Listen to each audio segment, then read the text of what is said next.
G'day, welcome back to Fading Margins. Well, some time ago I promised a review of the KaBar BK9 and the Condor Hudson Bay, and for better or for worse, today's the day. I have to preface what I'm about to say with a warning that this is merely my opinion. I have not had an opportunity to go bush with these things for weeks on end. I have used them. I don't review anything or talk about things that I haven't used. I'm not into box openings, as you all well know, but I have used them, I think, enough to form an opinion of what I think of them as they are and what I think they could have been. Right, so let's jump straight in. This is the Hudson Bay. I think this knife has huge potential. It is C75 carbon steel with a walnut handle, it's full tang, 3 brass pins. It's very pretty, very impressive. Unfortunately, I think it doesn't live up to my expectations, really. Now, I'm aware that this knife is perhaps, you might say, built down to a price. It's certainly cheaper than the BK9, but it does need, I think, considerable work. For myself, I would not have put a Scandi grind on it. I don't think I think the stock, there's no shortage of stock there. A full flat grind would have suited me better. The scales on the handle are too thin for my hands. And I think that if you look carefully here, you can see where I've already started to try and take out some of this steel. And, you know, trimming down a guard is one thing, but having to take steel off a blade is something else, I think. And that's a little disappointing. If I get round to finishing this, I will have it come down here. So there's maybe 5 mil between me and the blade, and then I'll probably have to rehandle the whole thing so that I'm not running my thumb up on the back of the blade like that, you see. So that's a little disappointing. But it is a very reasonably priced knife, as other people have pointed out, and it will take work. You're not going to break this. You know, you put it in a vise, you'd have to put a pole on it to snap it. It's just bonkers. It's really robust. I don't know how solid those brass pins are, but I've had no trouble with it. I have to say, I don't reach for it for the reasons I just said.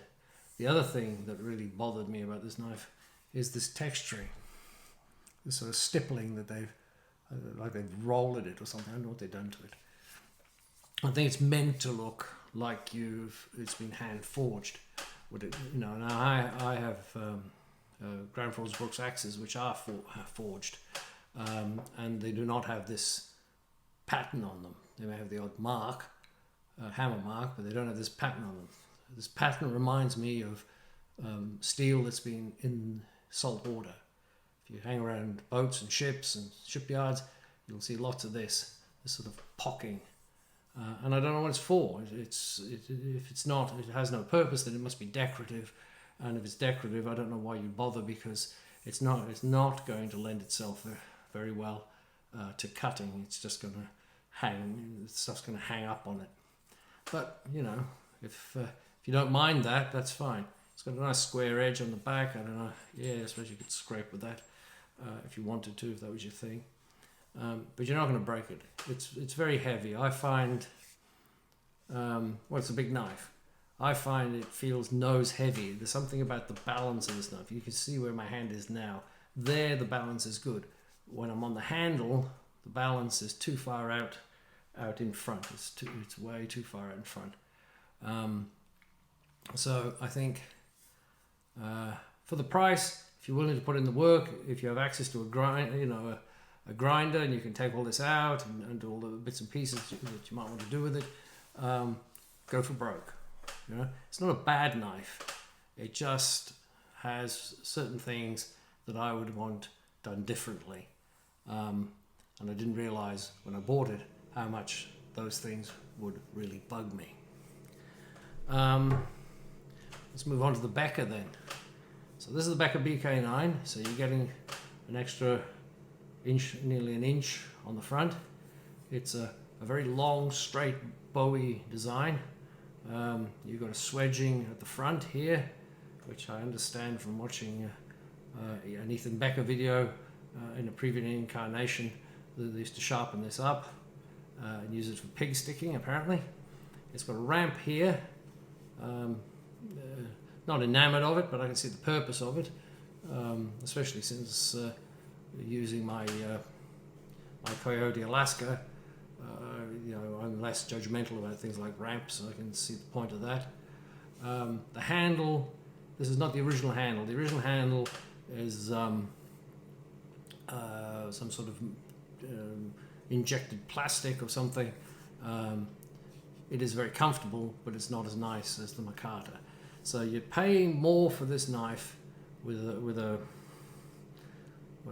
less than salubrious handle, and then you're paying even extra to put the handle on it. So it makes it an expensive option when compared to the Condor.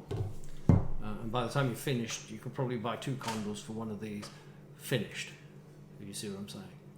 The handles just bolt on.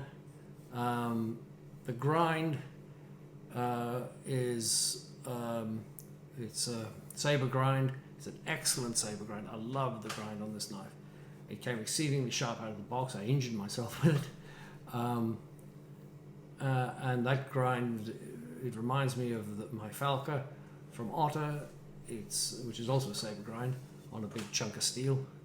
And it gets you down to the secondary bevel very nicely, and you can do some fine work with it. As I said, the handle again is even the original handle, it had the same profile and everything else, just the material is a really good handle. It's very reminiscent of the Buck 110 handle, which for me is the gold standard of fixed blade handles. I don't think anybody's bettered that. The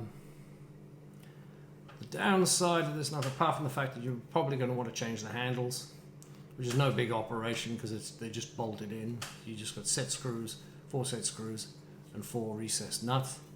Is that it comes, I don't know if you can show it to you, you can see here, it comes with some sort of black lacquer on it. I suppose it's not lacquer, it's meant to be some sort of protective coating, which if you watch people who've really hammered them, comes off pretty readily. I'm not into that sort of thing. I know that you can put a chemically forced patina on a carbon steel blade that is inert and safe for food preparation. Why they didn't go down that road, I don't know. In my case, it was a case of tape it all off with the handle to keep it safe, and then get hold of my mate who had some super toxic paint stripper. Because here in the UK now, if you just go to the local hardware shop and buy paint stripper, you'll get something that looks like thick phlegm, and it doesn't really work. But this stuff took it off very nicely. And then you clean it up, and again, you force the patina then with some coffee.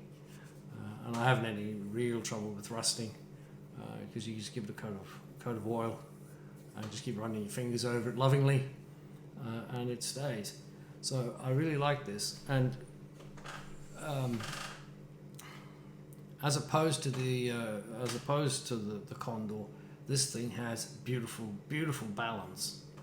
It just sits in your hand so nicely, right? Now you're still not right up on the blade, but you're close enough to do that work, and you can get right up without putting without your thumb disappearing over the edge of the handle material, right? And so you can use it up close.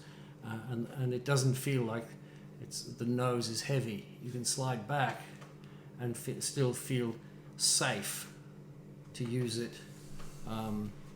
If you wanted a little bit of extra leverage. I'm not a huge fan of the idea of flying away. Perhaps it has a lanyard hole, so perhaps if you had a lanyard on it to keep it secure, that might be something. It is, but it's a very fine tool. It's very well designed. It's subtly and well designed. It's well laid out, and I've used it on bits and pieces. I think it features in one of my previous videos where I was making faggots of kindling, and it's really good for that sort of thing. It's by far, out of the two, this is by far my favorite. but again, it costs a great deal more. Right, so there you are. So you have two knives, two big knives, and it depends where you want to go with them. If you're prepared to, if you've got the tools and you're prepared to go with this one with a grinder and a file and trim this back and mess about, then yes, this could become a very, very fine tool, because I think once you're there, if you had the handle material and all this tucked out of the way, I would find that balance point that I was looking for, and all of a sudden, I think all the little things that bother me about it would go away. Again, I mean, if I had my way, it'd be flat grind, but you can't have everything. But I think the issue is here. The issue is to do with the handle generally, right? The grind, well, the grind is what you know what you're getting when you buy it, and if you don't like Scandi grinds, why do you buy it? I ask myself. But the issue's here. If you can fix that for yourself, you'll have a very reasonably priced and very, very robust knife in a nice steel that will work very well for you.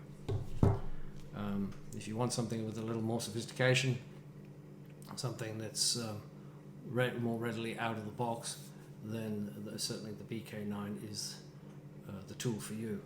Right, so if you have a close look at this, you can see this guard here, this little, and I did think of taking that off with the grinder at one point, but I've left it because it doesn't mess with your hand.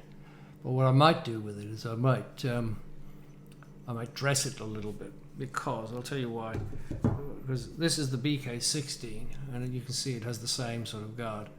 And what I've done is I've just sort of you can see I've polished out the corners.